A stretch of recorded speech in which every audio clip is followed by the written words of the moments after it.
మహారాష్ట్రలో జరిగినటువంటి అత్యంత దారుణం ఏంటంటే, ఇది కేవలం మహారాష్ట్రనే కాదు, ప్రతి రాష్ట్రంలో, ప్రతి గ్రామంలో జరుగుతున్నటువంటి ఒక దోపిడీ, ఒక దారుణం, ఒక దయనీయమైనటువంటి పరిస్థితి. పిల్లలు, పెద్దలు, ముసలి వాళ్ళు అందరూ తాగేటటువంటి పాల కల్తీ. మహారాష్ట్రలో ఇప్పుడు 2,30,00,000కు పైగా లీటర్లు పాల్లో కల్తీ జరిగిందని ఇప్పుడు అధికారులు అక్కడ పట్టుకున్నారు వాళ్ళని. 2,30,000 కిలోలకు పైగా ఒక పౌడర్, అంటే నాణ్యత లేనటువంటి కెమికల్ కలిపినటువంటి పౌడరు. దీంట్లోనే వచ్చేసి డిటర్జెంటు, పామాయిల్, అలాగే కొవ్వు, సింథటిక్, అంటే నిజమైనటువంటి పాల్లో కనిపించడం కోసం కొవ్వును కూడా కలిపారు, సింథటిక్. ఇవి పాలు తాగడం వల్ల మనకి మూత్రపిండాలు, కాలేయము, మొత్తం లివరు అన్నీ దెబ్బతినేస్తాయి దీర్ఘకాలికంగా. ఇవన్నీ ఎన్నో రోజులు అవ్వదు, ఒక 5 నుంచి 10 సంవత్సరాలు ఇలాగే కొనసాగితే మొత్తం అన్నీ లోపల ఉన్నటువంటి ఆర్గాన్స్ అన్నీ కూడా పోతాయి.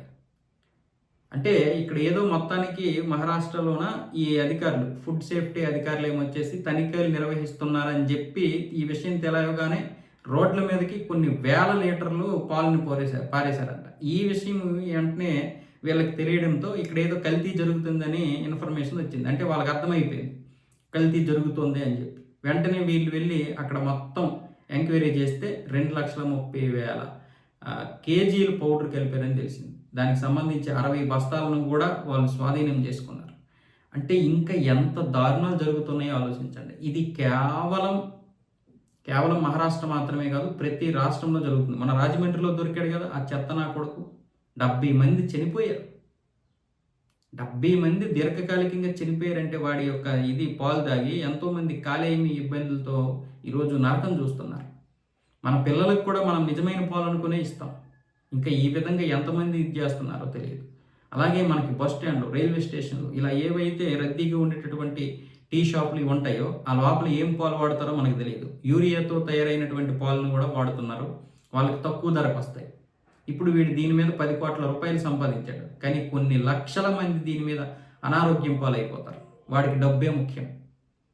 ఇంకా మన దగ్గర ఉన్నటువంటి ఈ ఫుడ్కి సంబంధించినటువంటి ఇన్స్పెక్టర్లు చాలా వరకు పెరగాలి.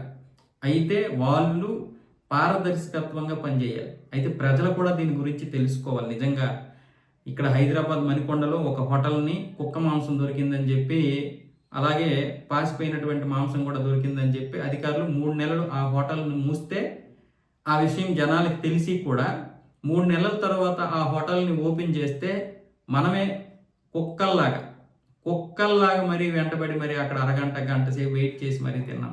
మనకంటే బుద్ధి లేని వాళ్ళు ఇంకొకరు ఉంటారా? మరి అలాంటప్పుడు వాళ్ళు కల్తీ చేయక ఏం చేస్తారు? ఆలోచించుకోవాలి. ఇది మన పిల్లల భవిష్యత్తు, మన భవిష్యత్తు. ఎవరికి ఏదైనా సరే మనం పిల్లల మీద ఎఫెక్ట్ పడుతుంది. మనం అనారోగ్యంతో చనిపోయినా పిల్లల మీద ఎఫెక్ట్ పడుతుంది. పిల్లలకి అనారోగ్యం వచ్చి ఏదైనా జరగడానికి జరిగినా మనకి ఎఫెక్ట్ పడుతుంది. అంటే ఏ విధంగా చూసినా మన జీవితాలు నాశనం అయిపోతుంది ఈ కల్తీ ఆహారం వల్ల. కాబట్టి వీలైనంత వరకు మనం ఇంట్లో తినడానికే ప్రయత్నం చేయాలి ఇలాంటి దీనివల్ల. పైగా బయట నుండి తెచ్చుకోవాలి కదా ఫుడ్ని, వచ్చిన బాధ. మరి దీనికి ప్రభుత్వాలు తప్ప ఇంకేమి చేయలేవు, ఎవ్వడు ఏం చేయలేడు దీన్ని. కాబట్టి ప్రభుత్వాలు ఇంకా కఠినంగా ఉండాలి ఫుడ్ విషయంలో.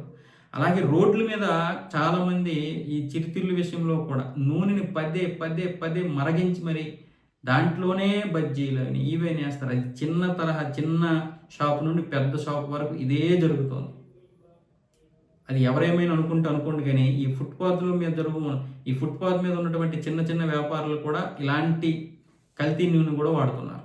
జనాల యొక్క ఆరోగ్యం ఎవరికీ అవసరం లేదు. కాబట్టి ఎవరి ఆరోగ్యం వాడు చూసుకోవాలి.